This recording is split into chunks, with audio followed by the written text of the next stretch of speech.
ಎಲ್ಲರೂ ನಮಸ್ಕಾರ. ಈಗ ಒಬ್ಬರು ನೀವು ಯಾರಾದರೂ ಓಡೋಕ್ಕೆ ಸ್ಟಾರ್ಟ್ ಮಾಡ್ತಿದ್ದೀರಾ, ಒಂದು ಸ್ವಲ್ಪ ಓಡಬೇಕು, ನಾನು ಒಳ್ಳೆ ಅಥ್ಲೀಟ್ ಆಗಬೇಕು ಅಂತಂದರೆ ನೀವು ಬೀಳ್ತೀರಾ. ಬಿದ್ದಾಗ ಒಳ್ಳೆ ಅಥ್ಲೀಟು, ಒಳ್ಳೆ ಎಕ್ಸ್ಪರ್ಟ್ ಸ್ಪೋರ್ಟ್ಸ್ಮನ್ನು ನಿಮಗೆ ನಗೋದಿಲ್ಲ, ಅವನು ನಿಮಗೆ ಎನ್ಕರೇಜ್ಮೆಂಟ್ ಮಾಡ್ತಾನೆ. ಅಥವಾ ಒಬ್ಬ ಯಾರಾದರೂ ಶ್ರೀಮಂತ ವ್ಯಕ್ತಿ, ನೀವು ಸಣ್ಣ ಬಿಸ್ನೆಸ್ ಸ್ಟಾರ್ಟ್ ಮಾಡಿದ್ದೀರಾ ಅಂದ್ಕೊಳ್ಳಿ, ನಿಮಗೆ ನಗೋದಿಲ್ಲ ಅವನು, ಸಣ್ಣ ಬಿಸ್ನೆಸ್ ಸ್ಟಾರ್ಟ್ ಮಾಡಿ ಒದ್ದಾಡ್ತಾ ಇದ್ದಾನಲ್ಲ, ನಗೋದಿಲ್ಲ. ಯಾಕಂದರೆ ಅವನಿಗೆ ಗೊತ್ತು, ಅವನು ಇದೇ ಥರ ಮುಂದೆ ಬಂದಿದ್ದಾನೆ, ಅವನು ಇದೇ ಥರ ಸಣ್ಣ ಬಿಸ್ನೆಸ್ ಮಾಡಿ ಇವತ್ತು ದೊಡ್ಡ ವ್ಯಕ್ತಿ ಆಗಿದ್ದಾನೆ.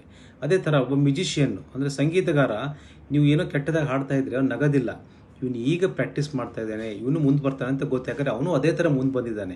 ಈ ಎಲ್ಲ ಮೇಧಾವಿ ವ್ಯಕ್ತಿಗಳು ಅಥವಾ ಈ ಎಲ್ಲ ಫೇಮಸ್ ಆದ ವ್ಯಕ್ತಿಗಳು ಸಣ್ಣ ಲೆವೆಲಿಂದನೇ ತಪ್ಪು ಮಾಡ್ತಾನೆ ಮುಂದೆ ಬಂದಿರ್ತಾರೆ. ಅವರಿಗೆ ನೀವು ಪಡ್ತಾ ಇರೋ ಕಷ್ಟ ಗೊತ್ತು. ಯಾವುದಾದ್ರೂ ಇಲ್ಲಿ ನಿಮ್ಮ ಫೀಲ್ಡು ಅವ್ರಿಗೆ ಗೊತ್ತಿದೆ, ಅವ್ರು ಯಾರೂ ನಗೋದಿಲ್ಲ.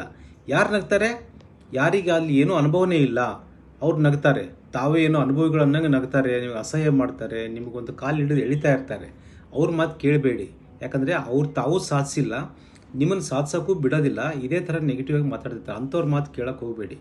ನೀವು ಯಾರ ಮಾತು ಕೇಳಬೇಕಾದ್ರೆ ಆ ಫೀಲ್ಡಲ್ಲಿ ನೀವು ಮಾಡ್ತಾ ಇರೋ, ಕಲಿತಾ ಇರೋ ಕ್ಷೇತ್ರದಲ್ಲಿ ಯಾರು ಪರಿಣಿತಿ ಹೊಂದಿದ್ದಾರೆ, ಯಾರು ಎಕ್ಸ್ಪರ್ಟ್ ಇದ್ದಾರೆ, ಅವ್ರ ಮಾತು ಕೇಳಿ. ಅವ್ರು ನಗೋದಿಲ್ಲ, ನೀವು ಪ್ರೋತ್ಸಾಹ ಮಾಡ್ತಾರೆ. ಇದರಲ್ಲಿ ಎಕ್ಸ್ಪೀರಿಯನ್ಸ್ ಇಲ್ಲದೆ ಇದ್ದವರು, ಆಗದಿರೋರು ನಗ್ತಾರೆ, ಕಾಲು ಎಳಿತಾರೆ. ಅದ್ರ ಬಗ್ಗೆ ತಲೆ ಕೆಡಿಸ್ಕೋಬೇಡಿ. ಒಳ್ಳೆಯವ್ರ ಜೊತೆಗಿರಿ, ಒಳ್ಳೆಯ ಸಾಂಗತ್ಯ ಮಾಡಿ, ಒಳ್ಳೆಯದಾಗ್ತದೆ.